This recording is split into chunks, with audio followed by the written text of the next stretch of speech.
الحمد لله نحمده ونصلي ونسلم على رسوله والنبي الأمين الكريم الرؤوف الرحيم وعلى آله وأهل بيته الطيبين والطاهرين والمعصومين الأجمعين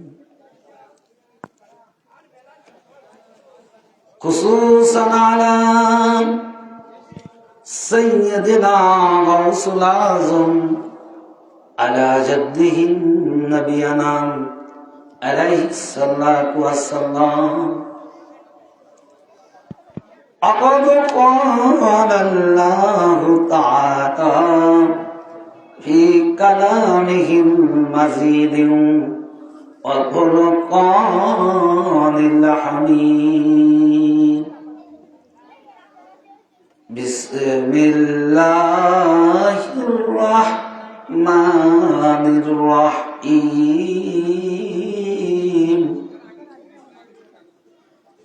قل لا أسألكم عليه أجرا إلا المودة في القربى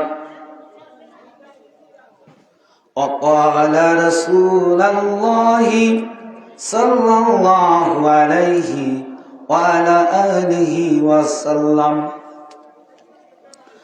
عن يعلى بن مرة قال قال رسول الله صلى الله عليه وعلى آله وسلم حسين مني وأنا من الحسين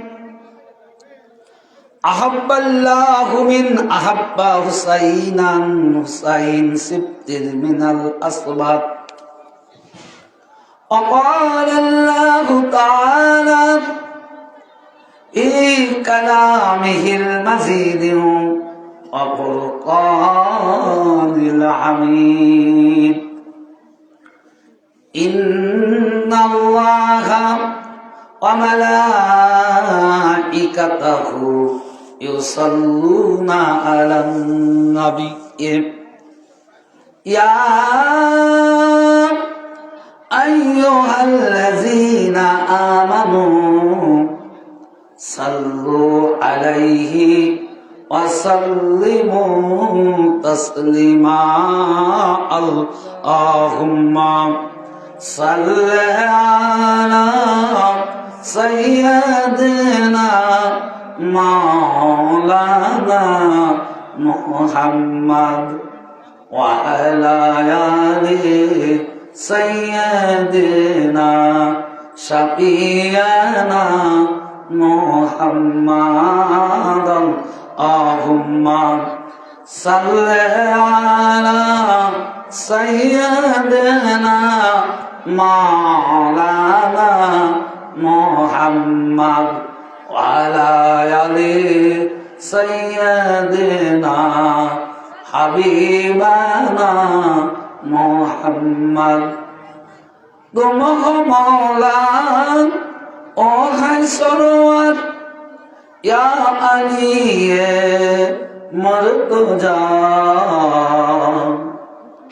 তুম মৌলা ও হাই সরোয়ার ইয়া আলী মর্তজা तुम ओसी हो ओ पयंबर या अली मुर्तजा अल्लाहुम्मा सल्ले अला सय्यदना मौलाना मुहम्मद व अला आले सय्यदना शाफियाना दागे इश्क़े पंजतन की दागे इश्क़े पंजतन की और नियादे खेगार सरद हो खुर শীদে মাহশর ইয়া আলী মর্তজা আল্লাহুম্মা সাল্লি আলা সাইয়্যিদিনা মাওলানা মুহাম্মদ ওয়া আলা सैयदना शफीअना दोनों है मज़लूम मासूम दोनों है मज़लूम मासूम और दोनों है शहीद लानत उनके कातिलों पर या अली मुर्तजा अल्लाहुम्मा सल्ले अला सय्यदना मौलाना मुहम्मद व अला आले सय्यदिना हबीबाना मुअज़्ज़ज़ सामीन इकराम ইমামবাড়া শরীফ পশ্চিম ভূঁইয়াপাড়া কর্তৃক আয়োজিত আজকের এই মহিমান্বিত মহাপবিত্র উরুস পাক বর্তমান জামানার ইমাম আমাদের আকা মাওলা রাসূল পাক সাল্লাল্লাহু আলাইহি ওয়াসাল্লামের 36তম বংশধর হযরত সৈয়দ শাহ ইয়াসুফ আলী আল কাদেরী আলা জাদ্দি নবী পাক সাল্লাল্লাহু আলাইহি ওয়াসাল্লামের তত্ত্বাবধানে উদযাপিত হচ্ছে। আলোচনার প্রারম্ভে আমি আমার আকা মাওলা এবং তার পূর্বপুরুষ আহলে বাইত কিবলা ও কাবা তাদের প্রত্যেকের কদম যুগলে জানাই ভক্তিপূর্ণ সিজদা কদম বসি আরজ করত। অতঃপর আজকের এই ইমামবাড়া শরীফের সম্মানিত পরিচালনা কমিটির সভাপতি সহ সকল সদস্যবৃন্দ, সকল পীর ভাই ও পীর বোনদের প্রতি, খাস করে এই ইমামবাড়া শরীফে দূরান্ত থেকে সামনে উপবিষ্ট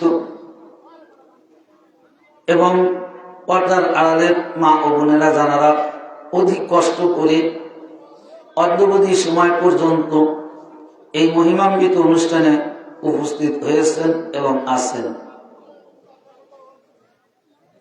লাইভ টেলিকাস্টের মাধ্যমে দেশ বিদেশ যে জায়গা থেকে যে প্রান্ত থেকে জানারা এই মহিমান্বিত রজনী উপলক্ষে আজকের এই আলোচনা শ্রবণ করছেন, তাদের সবার প্রতি জানাই আমার হৃদয়ের অন্তরের অন্তরস্থল হতে শুভেচ্ছা, অভিনন্দন, মোবারকবাদ, সালাম। আসসালামু আলাইকুম ওয়া রাহমাতুল্লাহি ওয়া বারাকাতুহু। আজকে আপনারা যারা হাজির হয়েছেন এই মাহফিল পাকে,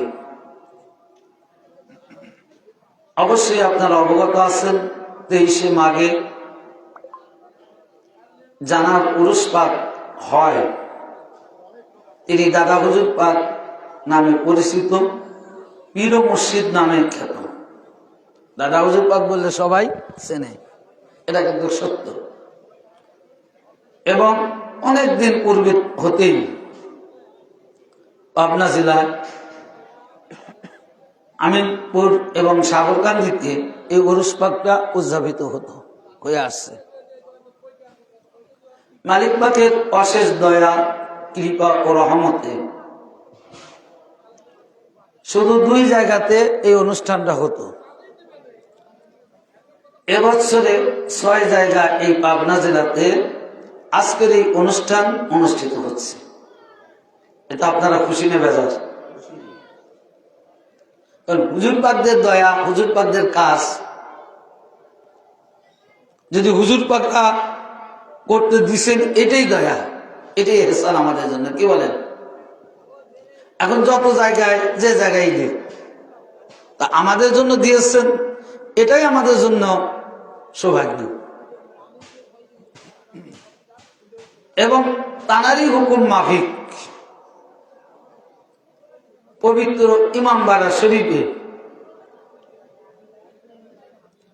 এই 23শে মাঘের অনুমতি পেয়েছেন এবং তারই আলোকে আজকে আমরা এখানে হাজির হতে পেরেছি।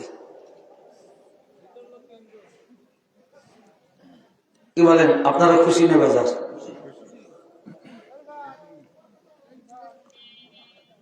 আজকে জানার উরুস পাক হচ্ছে, এনার জন্মটা হচ্ছে মুহররম মাসের 3 তারিখে। কয় তারিখে? কি মাস? মুহররম মাস। মুহররম মাস কিসের মাস?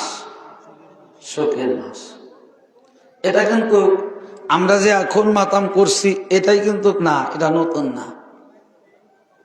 অনেক পূর্বেই এই মাতাম মর্সিয়া হয়েছে।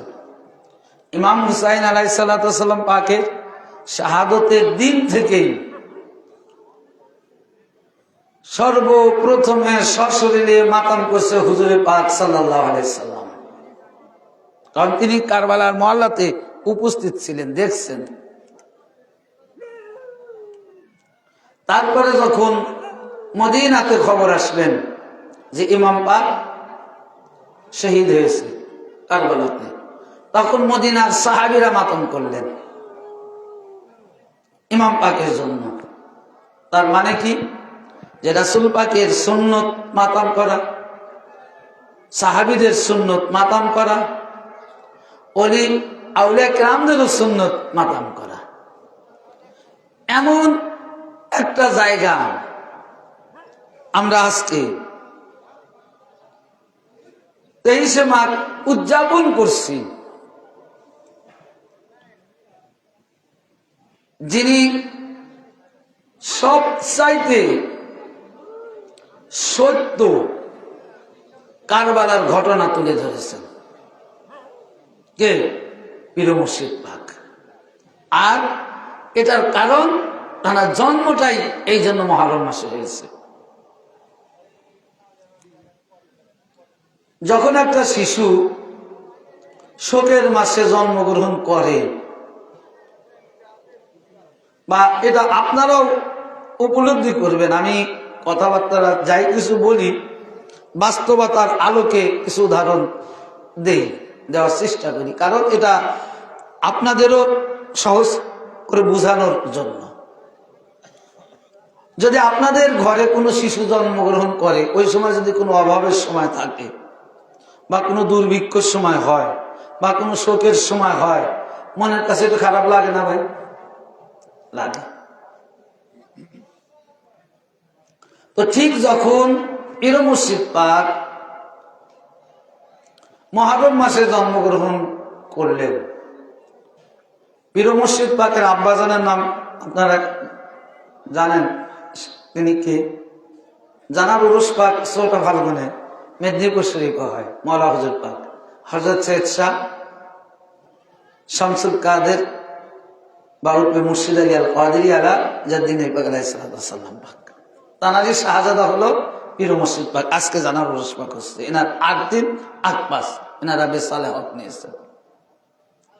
তো মওলা হুজুর পাক খুব বেসালাইন হয়ে গেলেন যে আমার এই সন্তানটা এত শোকের মাসে জন্ম নিল, কারণটা কি?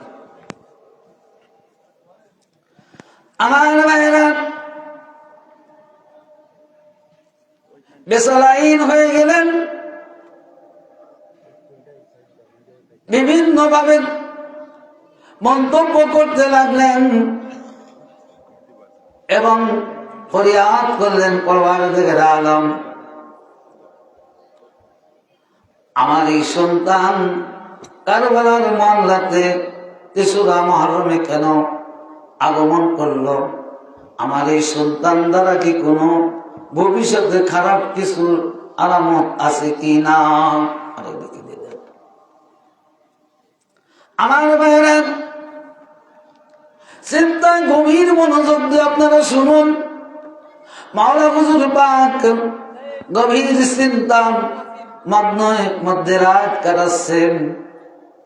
এমন সময় ঘুমের আবির্ভাব হয়ে গেছে, তন্দ্রায় চলে গেছেন।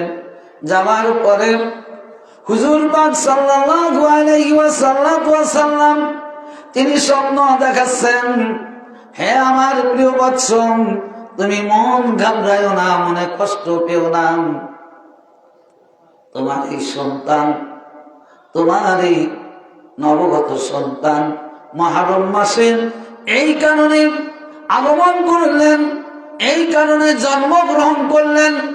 আল্লাহ রাব্বুল আলামিন তোমার এই সন্তানকে এই কারণে মুহররম মাসে প্রেরণ করেছে যে মুহররমের সত্য ইতিহাস, সত্য ঘটনাবলী তোমার এই সন্তানের লেখনের মাধ্যম দিয়ে কিয়ামত পর্যন্ত বিশ্বের সমস্ত মানুষ জানতে পারবে।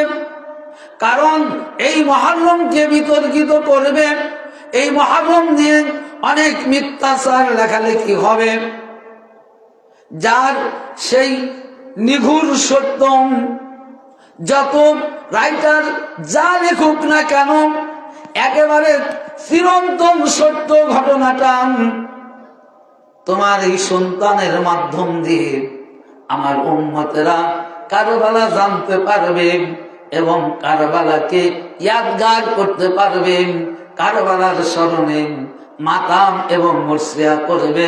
চিৎকার করে বলুন সুবহানাল্লাহ। যেটা যেমন তেমন শিশু নয়, মন খারাপ করার কিছু নয়।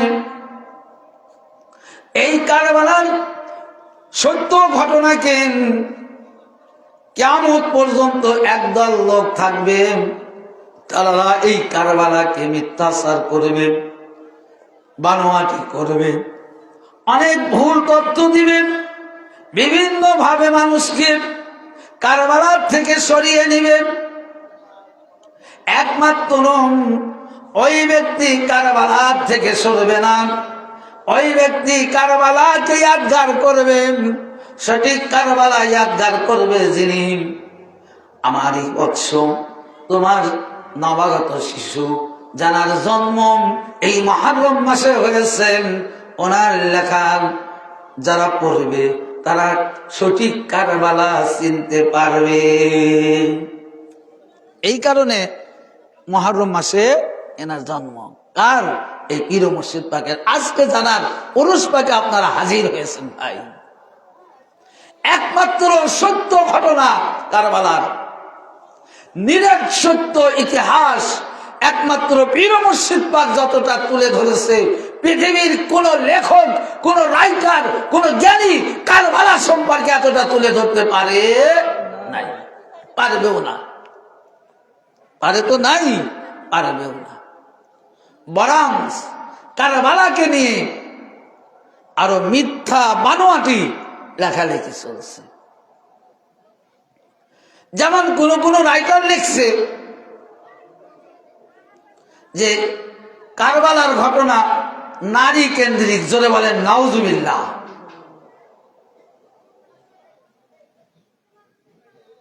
আসলে কি বলবো, ভাষায় প্রকাশ করার মতো না।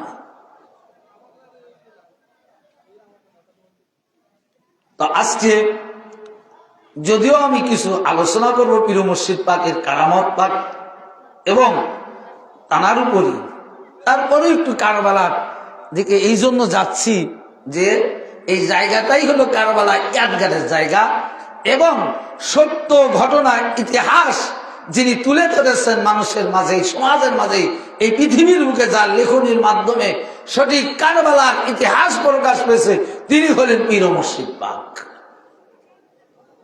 পানারি উরুস পাক এবং ইমামবাড়া শরীফে।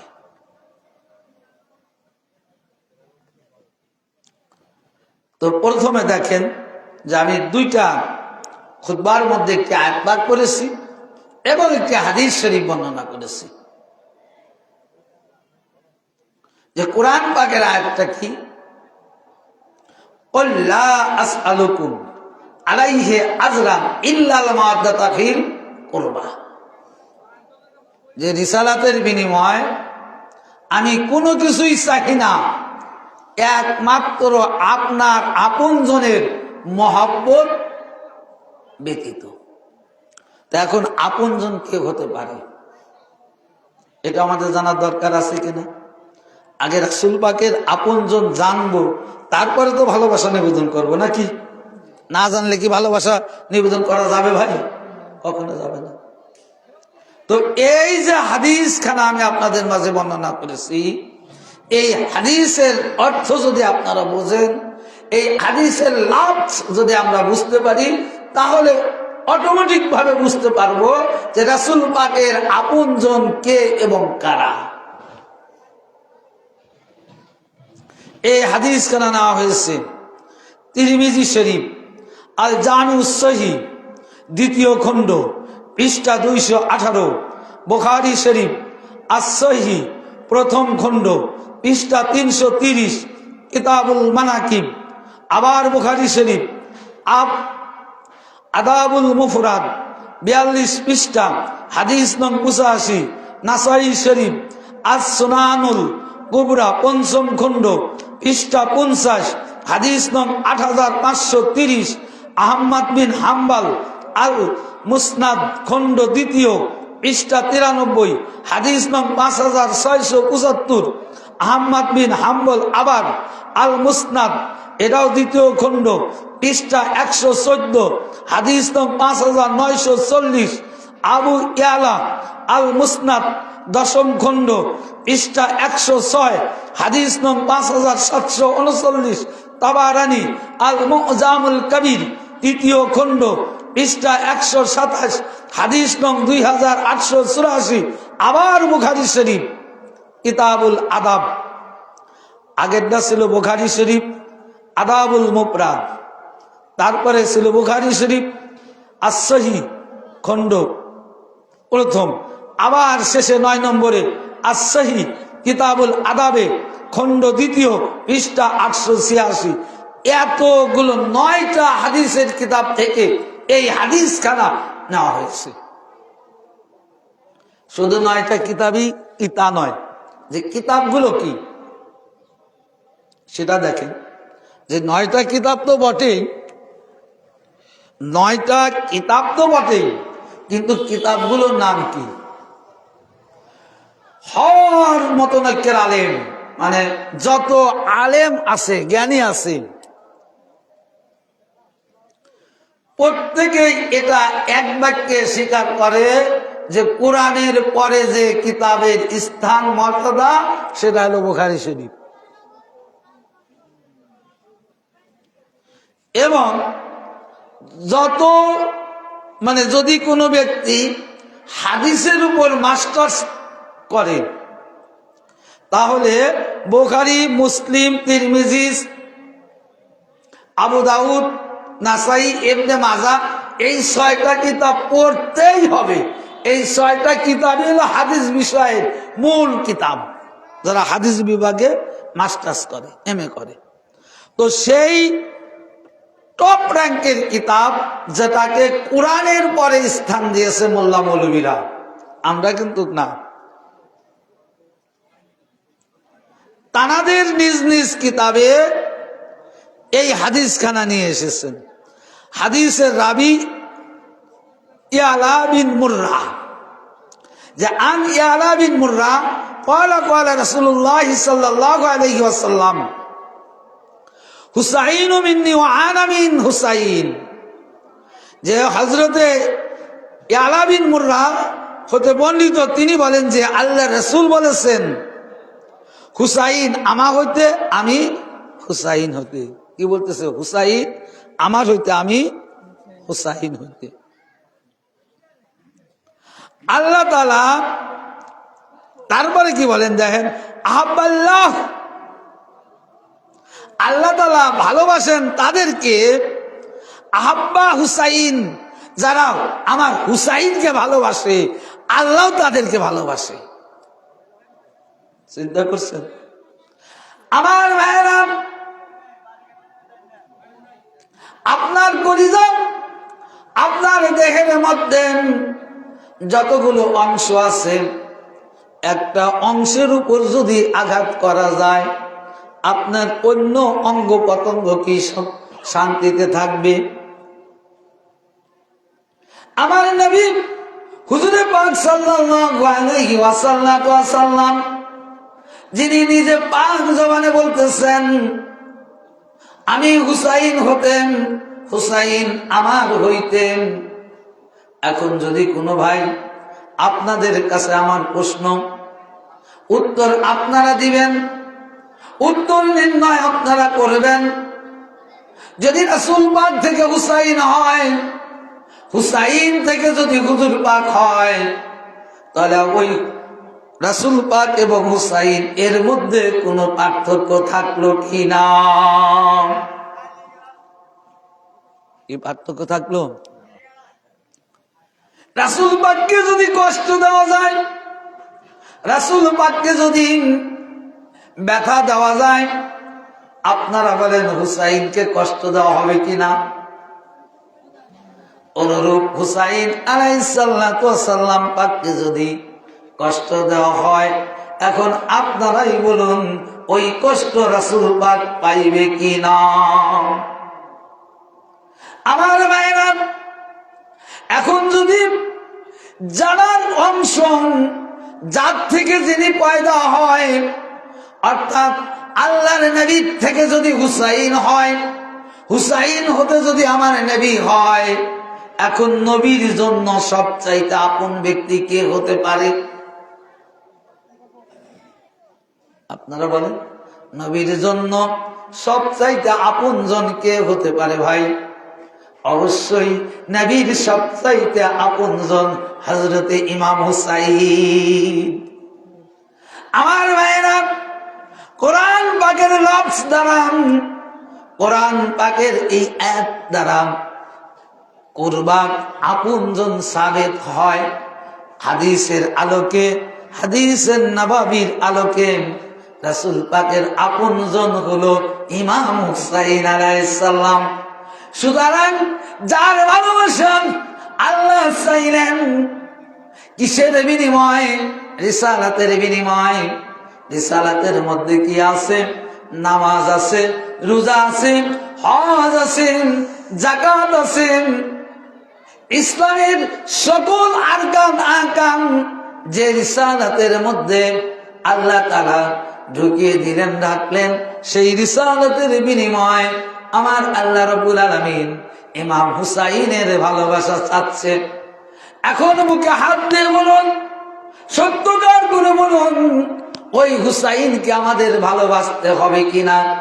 ওই ইমাম হুসাইন আলাইহিস সালাম পাকের সাথে যাদের দুশ্মনী থাকবে, যারা বেয়াদবি করবে, যারা শত্রুতাই করবে, যারা ইমাম পাককে কষ্ট দিবে, এখন তারা যদি কালিমা পড়নে হোক, নামাজ পড়নেওয়ালা হোক, রোজা রাখনেওয়ালা হোক, যাকাত দিনেওয়ালা হোক, হজ করনেওয়ালা হোক, আপনারা নিজেরা একবারে নিজের চোখটা নিজের পক্ষের দিকে, কলবের দিকে চোখটা বন্ধ করে ভাবুন, ওই নামাজ রোজা, ওই হজ যাকাত আমার আল্লাহ কবুল করবে কি না? এই জন্য হুজুর পাক আর একটা হাদিস বর্ণনা করছেন। সে হাদিসটা হলো কি, যে আসলে যে ইমাম হুসাইন আলাইহিস সালামের আহলে বায়তের মহব্বতটা কি ভাই একটু দেখেন। আমি পীর মুর্শিদ পাকের সামনে কথা বলবো ইনশাআল্লাহ, কিন্তু ইমাম বাড়া তো তাই তাকে ইমাম বাড়াদের মর্যাদা বলি, যে আমরা ইমাম বাড়াতে কেন হাজির হই, ইমাম বাড়া শরীফে কেন আমরা আসা যাওয়া করি, ইমাম বাড়া শরীফ কি, এই জন্য একটু দেখার জানার দরকার আছে না? কারণ আমরা তো প্রথম পেলাম, কারণ ইমামবাড়া তো আমাদের আগে পাবনাতেই খাস কোন ইমামবাড়া নাই, যার কারণে হুজুর পাক দেওয়া করছেন। কি বলে, যেটা নাই সেটাই তো হুজুর পাক দেন, থাকলে তো আর দিতেন না।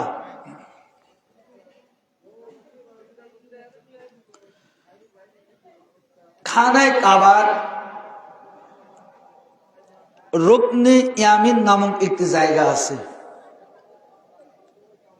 মওলা কায়নাত পাক তার আম্মা যে জায়গা দিয়ে খানায় কাবার মধ্যে প্রবেশ করেছিলেন মওলা আলী আলাইহিস সালামের বিলাদতের সময়, তারই সাইডে একটা জায়গা, নাম হলো রুকনে ইয়ামিন। পৃথিবীর সব চাইতে আফজাল কৃত উত্তম জায়গা ওটা। ওই জায়গার ইবাদত বন্দিগি যতটা মর্যাদাপূর্ণ, আর পৃথিবীর মধ্যে ওই রকম মর্যাদাপূর্ণ ইবাদতের জায়গা নাই, এত উত্তম জায়গা ওটা। তাহলে সেই জায়গায় যদি নামাজ পড়া যায় তাহলে ওই ব্যক্তি কতটা ভাগ্যবান মনে হবে। আমরাই বলবো আরে কলিমুদ্দিন চাচার ভাগ্যই ভালো, হজ তো করছে আবার রুকনে ইয়ামিনে নামাজ আদায় করছে, এটা কিন্তু আমরাই বলবো, তাই না? তার উত্তম জায়গা। আমার ভাইয়েরা, আল্লাহর নবী কি বলে দেখুন, রুকনে ইয়ামিনে নামাজ আদায় করতেছে এমন এক ব্যক্তি রোজার মাসে, রোজা অবস্থায়, কি অবস্থায়? রোজা অবস্থায়। তাহলে নামাজও আল্লাহর হুকুম, রোজাও আল্লাহর হুকুম, দুইটা ফরজ একসাথে আদায় করতেছে। আবার রুকনে ইয়ামিনে যারা যান, হজের নিয়তে যান, খানায় কাবাকে তাওয়াফ করার নিয়তে গিয়েছেন, তার মানে হাজি, তাই না? তাহলে কি হলো? আর একটা ফরজ হাজি, অর্থাৎ হাজি, রোজাদার, নামাজি। যে ব্যক্তির উপর হজ ফরজ হয়েছে, যদি ওই ব্যক্তি বাংলাদেশি হয়, পাকিস্তানের হয়, ভারতের হয়, কিংবা অন্য যে কোনো দেশের হয়, তাহলে ওই লোকের উপর নিশ্চয়ই যাকাত ফরজ ছিল, কি ঠিক না? আর সৌদি আরবের কথা হলে আলাদা। তাহলে যাকাত আদায়কারী, যাকাত আদায় করনেওয়ালা, রোজা রাখনেওয়ালা, হজ করনেওয়ালা, হজ অবস্থায়, রোজা অবস্থায় নামাজ আদায় করতেছে পৃথিবীর সবচাইতে উত্তম জায়গা রুকনে ইয়ামিনে। এখন আপনারা বলেন ওই ব্যক্তির মতো সৌভাগ্যবান ব্যক্তি আর কেউ হতে পারে কিনা? উনি তো বিনা হিসেবে জান্নাতে যাবে। কি আমার নবী বলেন, আমার রাসূল বলতেছেন, তারপরেও ওই ব্যক্তি জান্নাতে তো যাওয়া দূরের কথা, জান্নাতে যাবে না, জাহান্নামের মধ্যে যাবে। কারণ কি? এত ইবাদত করছে, এত ইবাদত বন্দিগি করছেন, ইবাদত বন্দিগি করার কারণে এত মর্যাদাপূর্ণ জায়গায় তিনি নামাজ আদায় করেছে, তারপরেও তিনি জাহান্নামে যাবে। কারণ তার হৃদয়ের মধ্যে আহলে বায়তের ভালোবাসা না। তার মানে বোঝা গেল, মর্যাদাপূর্ণ জায়গা, ইবাদত কবুল হওয়ার শর্ত নয়। নামাজ আল্লাহর রাজি করার ইবাদত হলেও ওই নামাজ দ্বারা আল্লাহকে রাজি করা যাবে না, হজ দ্বারা আল্লাহকে রাজি করা যাবে না, যাকাত দ্বারা আল্লাহকে রাজি করা যাবে না। সম্মানিত জায়গায় নামাজ পড়েও আল্লাহকে রাজি করা যাবে না যতক্ষণ পর্যন্ত আপনার আমার হৃদয়ের মধ্যে, ওই নামাজীর হৃদয়ের মধ্যে আহলে বায়তের ভালোবাসা না থাকবে। আল্লাহর নবী বলেছেন, দাখালান নার, ও হতে পারে নামাজি, হতে পারে রোজাদার, হতে পারে হাজি, হতে পারে যাকাত আদায়কারী, তারপরে ও জাহান্নামী। কারণ ওর হৃদয়ের মধ্যে আমার আহলে বায়তের মহব্বত নাই, এই কারণে ওর কোনো ইবাদত আল্লাহ কবুল করবে না। বুঝাইতে পারলাম? তাহলে কি রকম জায়গা এটা? কয়টা করবো তাই কও, অসুবিধা নেই, তোমাকে সুবিধা অনুযায়ী। দুধ পান আল্লাহুম্মা তোমাকে তো সুবিধা অনুযায়ী 3:30 করে দিই। ও 5:40 আজান, 3:30 করলে 1.5 ঘন্টা থাকবে, 2 ঘন্টা থাকবে। তুমি 3:30 শেষ করতে। আচ্ছা যাও আসুক না মা। তো এখন আজকে দেখেন, যে জন্য আজকের আমি যে বিষয়টা নিয়েছি, ও 3টে তো বাজিয়ে গেছে, সেটা হলো এই যে আজকে যারা পুরুষ ভাগে আমরা আসছি, তিনি সুপারিশ বা সাফায়েত করতে পারবে কি না।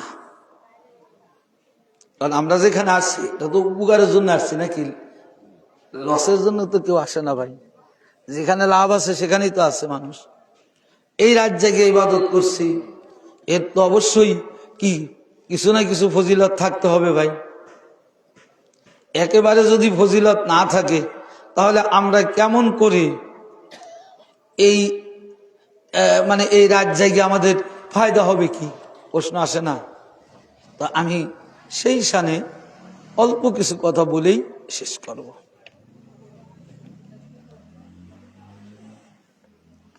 এখানে বলা হচ্ছে যে পীর ও মুর্শিদ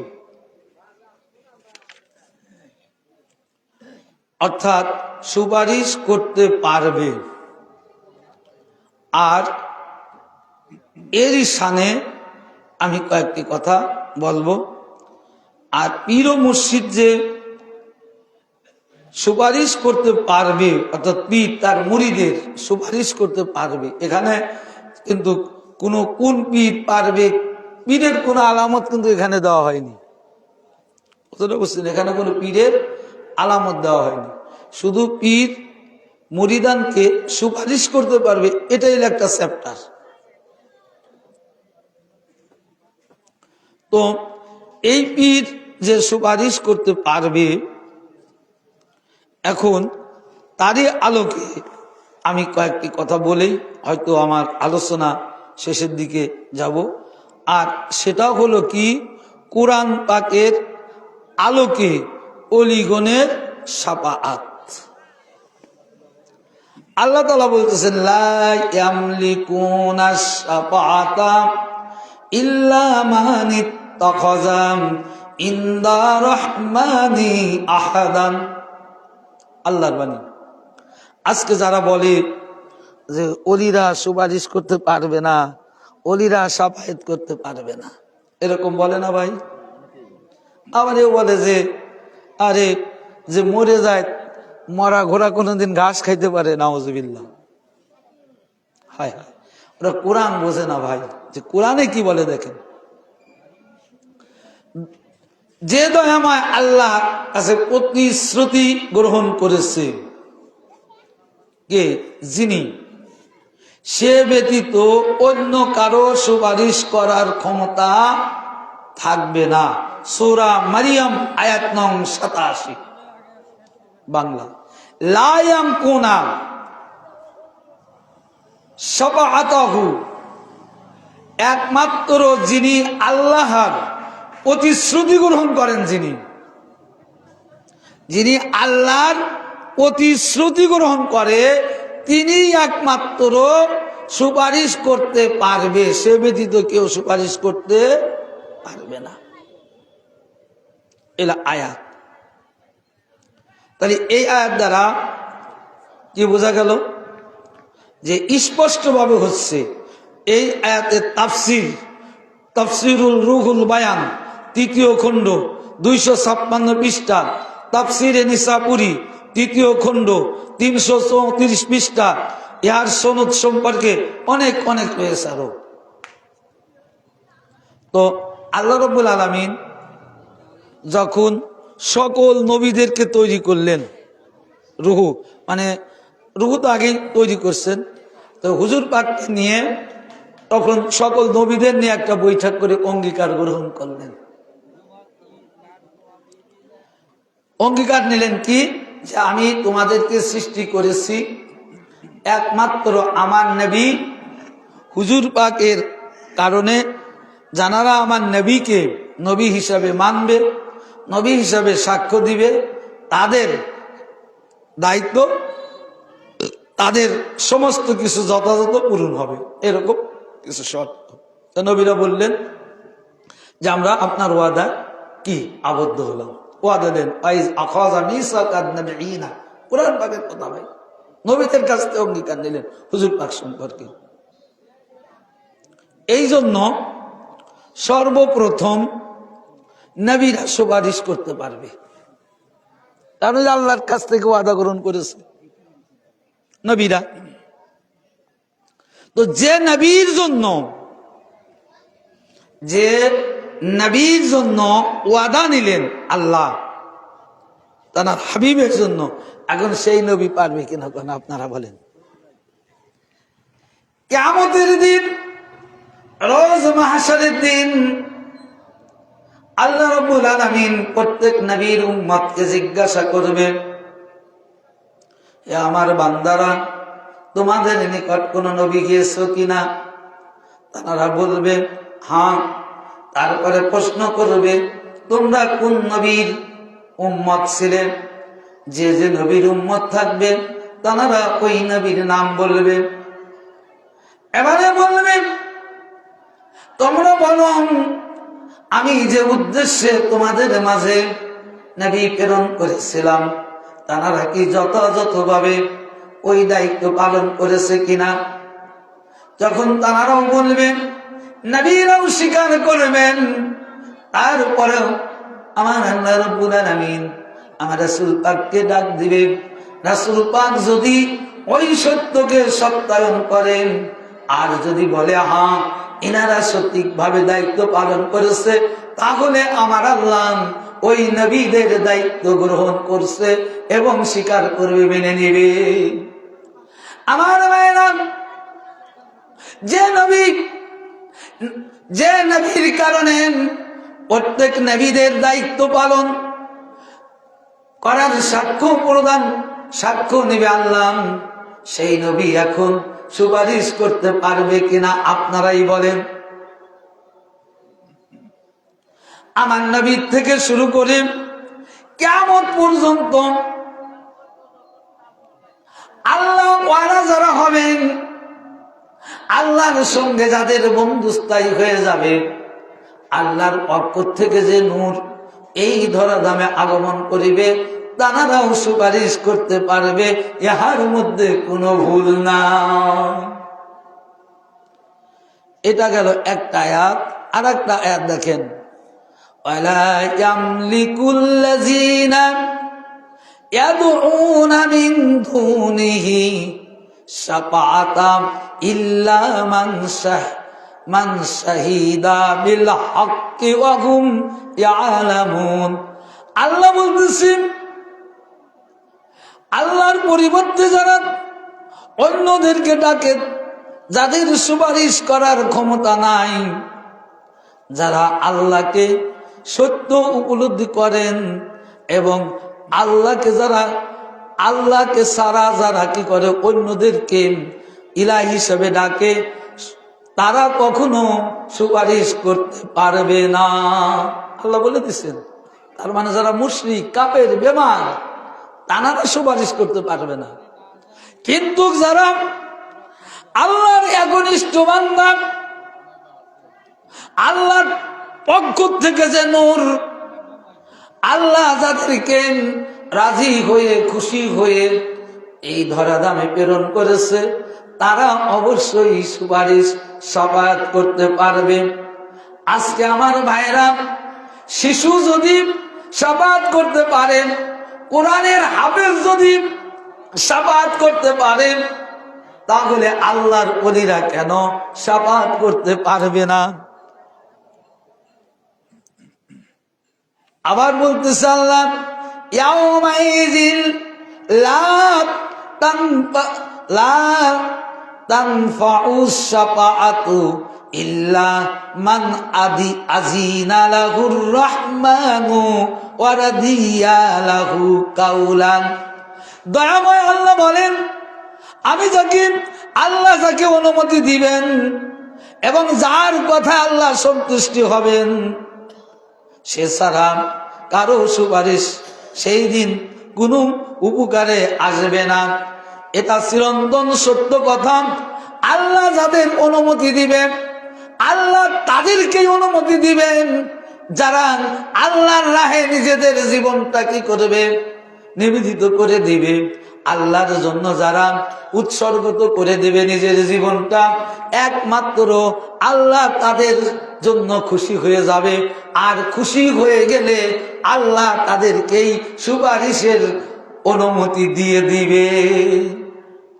এটা বুখারী শরীফের হাদিস, যে আল্লাহ নিজে বলতেছেন যে ওলিরা কি দেখেন, যে আবু হুরায়রা রাদিয়াল্লাহু তাআলা আনহু থেকে হাদিস কানে এসেছে যে বান্দা যখন ইবাদত করবে, ইবাদত করতে করতে যখন আল্লাহর সঙ্গে একাকার হয়ে যাবে, বিলীন হয়ে যাবে, তখন ওই বান্দা আর ওই বান্দা থাকবে না। এটা রাসূল পাক বলতেছেন, বুখারী শরীফের হাদিস, যে ওই বান্দা কি হবে, ওই বান্দার হাত আল্লাহর হাত হয়ে যাবে, ওই বান্দার পা আল্লাহর পা হয়ে যাবে, ওই বান্দার নাসিকা আল্লাহর নাসিকা হয়ে যাবে, ওই বান্দার সকল অঙ্গ প্রত্যঙ্গ আল্লাহর সাথে একাকার হয়ে যাবে। তো ভাইরা আমার, যে বান্দা আল্লাহর সাথে একাকার হয়ে যাবে, যার হাত আল্লাহর হাত হয়ে যাবে, যার চোখ আল্লাহর চোখ হয়ে যাবে, যার পা আল্লাহর পা হয়ে যাবে, যার মস্তিষ্ক আল্লাহর মস্তিষ্ক হয়ে যাবে, তো ওই ব্যক্তি সুপারিশ করতে পারবে না। কি ভাই, পারবে না? এই কিন্তু সাধারণ ওলিদের কথা বলছে, মানে যারা আল্লাহর ইবাদত করতে করতে অলিত্ব লাভ করে তাদের কথা বলছে। ওলি দুই প্রকার। কয় প্রকার? দুই প্রকার। আপনাদের অসুবিধা হচ্ছে, অলি হলো দুই প্রকার। একজন এক অলি হলো ইবাদত বন্দেগী করতে করতে আল্লাহর এতটা রাজি খুশি করে ফেলে, সে অলিত্ব লাভ করে, যদিও জামানার গাউস হুজুরে গাউস বা তার সত্যায়ন করে, কিন্তু কঠোর পরিশ্রম করে হয়। এটা হলো এক প্রকারের অলি। আর এক প্রকারের অলি হলো মাদার জাত অলি। আল্লাহ তাআলার প্রকৃত আল্লাহর পক্ষ থেকে যিনি অলি হয়ে এই ধরাধামে আসে, এনাকে বলা হয় মাদার জাত অলি। এনার কোনো ইবাদত বন্দেগী মুশাহেদা করার প্রয়োজন হয় না, সে অলি হয়ে থাকে, আবার অলি হয়ে যায়। তো অলি তো মাদার জাত অলি, তাহলে তিনি সুপারিশ করতে পারবেন না।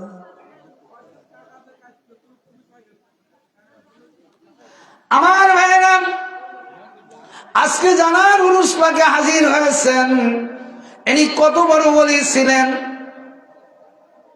শুধু মাদার জাত ওলি নয়,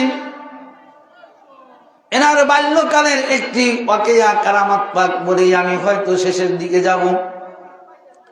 গভীর মনোযোগ, যে এটাও মাওলা হুজুর পাক তিনি প্র্যাকটিক্যালি ভাবে মানুষকে দেখানোর জন্য এটা এই কারামত পাকটা প্রকাশ পেয়েছে। কারণ আজ পর্যন্ত আপনারা জানেন, তরিকাতে কাদরিয়ার যিনি পীর মুর্শিদ, তিনি গদিনিসীন থাকেন, মাদ্রাসা, স্কুল, কলেজে, ইউনিভার্সিটিতে পড়ে না। জ্ঞান কোথার থেকে আসে? মায়ের পেটের থেকে জ্ঞানী। মাদ্রাসায় যে যায় না, সে যদি জ্ঞানী হতে পারেন তাহলে নিশ্চয়ই আল্লাহর তরফ থেকে জ্ঞানী হয়ে আসে। এখন এই জ্ঞানটা পরীক্ষা করার জন্য প্রকৃত পক্ষে যারা প্রকৃত মাদার জাত ওলি, আল্লাহর পক্ষ থেকে যারা জ্ঞান অর্জন করে এই ধরাধামে আগমন করে, তাদেরকে মাদার জাত ওলি বলা হয়। তো পীর মুর্শিদ পাক শিশুকালে যখন তার বাল্য অবস্থাতে তার শিক্ষার জন্য কয়েকজন শিক্ষক মাওলা হুজুর পাক রেখে দিল। এই কয়েকজন শিক্ষক রেখে দিয়েছিলেন যে আমার শিশুটার, আমার শাহজাদাকে তোমরা লেখাপড়া করাবে। তো এখন লেখাপড়া করাইতে গেছে, শিক্ষক, অঙ্কের টিচার আছে, আরবি টিচার আছে, বাংলা টিচার আছে, বিভিন্ন যে যে সাবজেক্টের টিচার তারা আছে। তো শিক্ষার্থী শিক্ষকের কাছে যায় শিক্ষা লাভ করার জন্য না। যদি শিক্ষার্থী যদি শিক্ষাই যদি পারত, যদি শিক্ষিতই থাকতো, তাহলে তার কি আর শিক্ষকের দরকার হতো? দরকার হতো না। তা এখন পীর মুর্শিদ পাককে সবক দিবে, বুঝছেন? সবক দিবে যে আমি তোমার টিচার, তুমি এখন আমার কাছ থেকে সবক নাও। আমার ভাইরা, আরবি টিচার আরবি সবকের ক্লাস শুরু করেছেন। বিসমিল্লাহ বলে যখন শুরু করেছেন, পীর মুর্শিদ ওই টিচার যা শিখাবে সমস্ত কিছু জেনে গেছেন। এবং শুধু তাই নয়, ওই টিচারের ভুল পর্যন্ত পীর মুর্শিদ পাক ধরিয়ে দিয়েছে। আরবির ক্ষেত্রেই নয়, প্রত্যেকটা টিচার, প্রত্যেকটা শিক্ষক, অঙ্কের টিচার অঙ্ক শিখাইতে গেছেন, দেখো পীর মুর্শিদ পাক সব অঙ্ক জেনে গেছে। বালাগাত নাহমির শিক্ষক বালাগাত নাহমির শিখাইতে গেছে, পীর মুর্শিদ পাক ওগুলো শিখাই গেছে, ওগুলো জেনে জানে।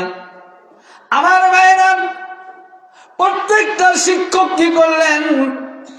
মাওলা হুজুর পাকের কদম আকদাসে সিজদা আরজ করলেন যে আমাদের আকা মাওলা, পৃথিবীর মধ্যে অনেক ছাত্র পড়াইছি, অনেক টিচারই করেছি, অনেক প্রাইভেট পড়ানো হয়েছেন, এইরকম আশ্চর্যজনক কোন ছাত্র আজও পাইনি। মাওলা হুজুর পাক বলেন কি, আমার সুলতান আমার শাহজাদা কি আপনাদের সাথে কোনো বেয়াদবি করেছে, খারাপ আচরণ করেছে নাকি? শিক্ষকগণ বলে না, খারাপ আচরণ করে নাই, করে নাই, করে নাই। তো বলে কি?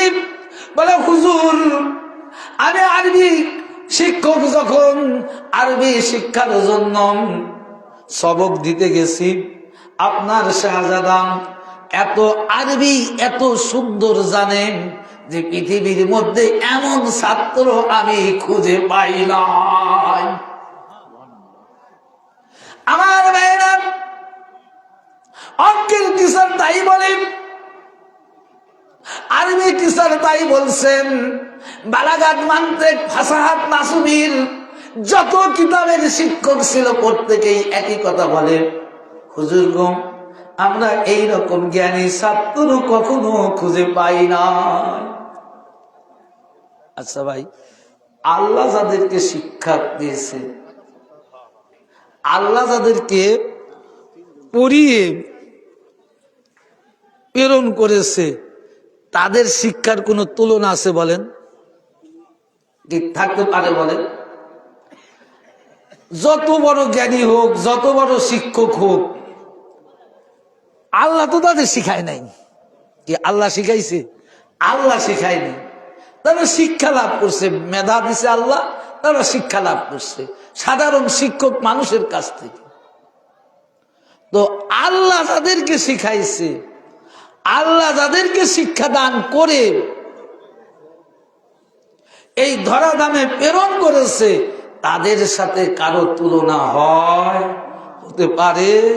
তো আজকে তানারই উরুস পাক হচ্ছে ভাই, এটা আল্লাহর তরফ থেকে শিক্ষা হয়ে আল্লাহ কুদরতি হালাতে তাদের তার সমস্ত শিক্ষা দিয়ে তাকে এই দুনিয়ার জিন্দেগিতে প্রেরণ করেছেন। এখন তিনি কেমন হতে পারেন? আমার ভাইরা, শুধু তাই নয়, পীর মুর্শিদ পাক তার সকল ভক্তদেরকে একটাই কথা বলতেন, সেটা হলো এটা যে ফকিরকে তোমরা কখনো ঘাবড়ায়ও না, এ ফকির সাধারণ ফকির নয়, আমি চলে যাব এটা সত্য, আমি থাকবো না এটা সত্য, কিন্তু তোমরা জেনে রাখো আমি এমন একজন ফকির, আমি এমন একজন ফকির তোমরা যেখান থেকে আমাকে ডাকবে সেই জায়গায় আমাকে উপস্থিত পাইবে। শেষ একটি কথা, আসলে পীর মুর্শিদ পাকের কারামত পাক খুবই কঠিন, খুবই অবস্থান। এটা কিন্তু সাধারণ কিতাবাদিতেও পাওয়া যায়, যে পীর দুনিয়ায় উপকার করতে পারবে না সে পরকালে কি করে পারবে? প্রশ্ন আসে না? দুনিয়ার একটা বিপদ কিন্তু সাধারণ। তো জাকের মৌলানার নাম আপনারা শুনছেন কিনা জানি না, আমাদের এলাকায় বাড়ি, ডালাসরের বাড়ি ছিল। ইনি ওই যুগে খুব জবরদস্ত একজন আলেম ছিল। আমি নারী অকেয়াটা বলে অসুবিধা হচ্ছে, শেষ করে দেব। কারণ পীর মুর্শিদ পাকের কারামাত পাকগুলো না জানলে আমরা শিখবো কোথার থেকে? উরুস পাকের ফায়েজ কি করে পাবো? রুহানি ফায়েজ। তো এখন এই জাকের মৌলানা উনি হুক্কা খাইতো, হুক্কা চেনেন তো? তো উনি ইরাদা করেছিল যে আমি এমন পীরের হাতে বায়েত হব যিনি দুনিয়া এবং আখেরাত উভয় জগতে আমার উপকারে আসবে, কল্যাণকার আসবে। আমি শুধু আখেরাতের পীরের হাতেও বায়েত হব না, আর দুনিয়ার পীর তো কোনো প্রশ্নই নাই। কত বড় আকীদা দেখেন, ইচ্ছা দেখেন। আমার ভাইরা, ভারত বাংলায় এক চারিদিকে প্রায় এত শত্রু যে খুবই ভয়াবহ এমন একটি পিরিয়ড, জাকের মৌলানা দুনিয়া এবং আখেরাতের উপকারী পীরকে খোঁজার জন্য বাংলাদেশ থেকে, ডালাসর থেকে বের হয়েছে। তিনি যাচ্ছেন, যাবার পথে ভারতে একটি সেনাবাহিনীর হাতে, পুলিশের হাতে ধরা খেলেন। কারণ পাকিস্তানের সাথে তখন আমাদের খুবই শত্রু। কারণ এত শত্রু যে বর্ডার খুব কড়া। তো জেলের মধ্যে রেখে দিয়েছেন, সঠিক কোনো জবাব দিতে পারছে না। এমন সময় তিনি চিন্তা করছে জেলের মধ্যে বসে গভীর রজনীতে, যে পরওয়ারদিগার আলম, আমি সঠিক পীর অন্বেষণ করার জন্য, সঠিক পীর খোঁজার জন্য আমি দেওয়ানা হয়েছি, মাস্তানা হয়েছি। আপনার আশিক হওয়ার জন্য একজন পাগল পীরকে, একজন পাগল হয়েছি আমি আমার রাহবার খোঁজার জন্য। রব্বুল আলামিন আজকে আমার জীবন চলে যায়, আমি আপনার কাছে এইটুকু প্রার্থনা করছি, আমার জীবন চলে যাক, তাতে আসে যায় না, কিন্তু জীবনটা যাবার আগে যেন আমি যে পীরের খোঁজার জন্য, যে পীরকে পাওয়ার জন্য বাড়ি ত্যাগ করেছি, দেশ ত্যাগ করেছি, ঘর ত্যাগ করেছি, সংসার ত্যাগ করেছি, ইয়া রব্বুল আলামিন আপনি আমার ওই পীরের সন্ধান না দেওয়া পর্যন্ত এই দুনিয়া থেকে ডাক দিয়েন না। ইবাদত করতে করতে জাকের মৌলানা জেলখানার মধ্যে ঘুমিয়ে গেছেন। এমন সময় একজন সুদর্শন চেহারাবান পুরুষ, নুরানি চেহারা, নূরের ঝলক, তাজাল্লি, মিষ্টি কণ্ঠ, দাওয়াতি কণ্ঠ, সবচাইতে সুন্দর নুরানি চেহারা পুরুষ মাওলানা জাকিরকে ডাক দিচ্ছে, জাকির তুই না ইহকাল পরকাল উভয় জগতের পীর চেয়েছিস, আজকে তুই দেখ তোর দ্বারে, তোর শিওরে এমন একজন পীর হাজির হয়েছেন, যে পীর তোর দুনিয়া এবং আখিরাতে উভয় জগতের জামিনদার হবে, মুক্তি করবে, এমন একটা পীর এসেছে।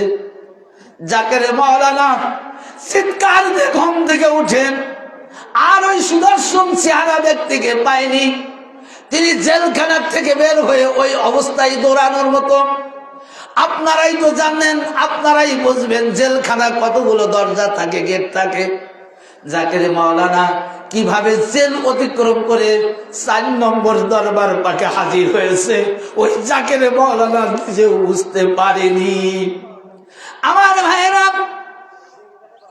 4 নম্বরে হাজির হয়ে পীর মুর্শিদ পাক খাদেমকে বলছেন, বাংলাদেশ থেকে একজন মাওলানা এসেছে, দেখ পাগল, তোরা তাড়াতাড়ি তাকে খাবারের ব্যবস্থা কর, তাকে খাবারের ব্যবস্থা করে একটু আরাম করিয়ে আমার কাছে নিয়ে আয়।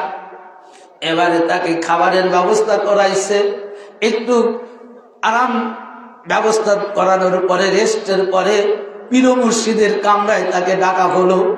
আমার ভাইয়েরা, জাকির মাওলানা চিৎকার করে বলেছিলেন যে আমি যে ব্যক্তিকে রাত্রে স্বপ্ন দেখেছি, যিনি আমাকে হাত বাড়িয়ে দিয়েছেন, সেই সুদর্শন চেহারা পীর মুর্শিদ পাক। পীর মুর্শিদ পাকের চেহারা ছিল সবচাইতে সুন্দর, কণ্ঠ ছিল হযরতে দাউদ আলাইহিস সালামের মতো, চেহারা ছিল ইউসুফ নবীর মতো। এবারে জাকির মাওলানা বলতেছে, আমার পীর মুর্শিদ পাকের চেহারাটা হুবহু ওই রকম। যে হাতখানা তিনি বের করে দিয়েছিলেন, ওই হাতখানাই আমি দেখলাম, এবং ওই হাতে বায়াত হবার পরে হুজুর পাক আমাকে বললেন, জাকির রে, আজকে কি তোর বিশ্বাস হয়েছে এই দুনিয়াতে এখনো এমনও পীর আছে যে পীর দুনিয়া এবং আখেরাতে উভয় জগতে কাজে লাগবে, কল্যাণকার হবে? আমি সেই পীর, আমরা সেই মাদারজাত ওলি। আমরা দুনিয়া এবং আখেরাতে উভয় জগতে আমরা কি করি? আমরা কল্যাণকারের জন্য, মুরিদের জন্য আমরা বেসালাইন থাকি। আমাদের কাছে সাধারণ, আমরা এমন পীর, দুনিয়ার নবী পীর নয়। মুরিদ আমরা কুসাই না, মুরিদ আমাদের কাছে আসে। জাকির, আজকের থেকে আমি তোর দুনিয়া এবং আখেরাতের উভয় জগতের জামিনদার হয়ে গেলাম। এটা হলো পীর মুর্শিদের কারামাত। পীর মুর্শিদ পাকের কারামাত যদি বলা যায়, আমি অধম গুনাহগার যদি বলি, অনেক সময় লাগবে। তো যাই হোক, আমি মৌলানা সাহেব থেকে অনুমতি নেই, শুধু এটা আমাদের এলাকার ঘটনা, তাই আমি বললাম। ঢালার সারের মৌলানা,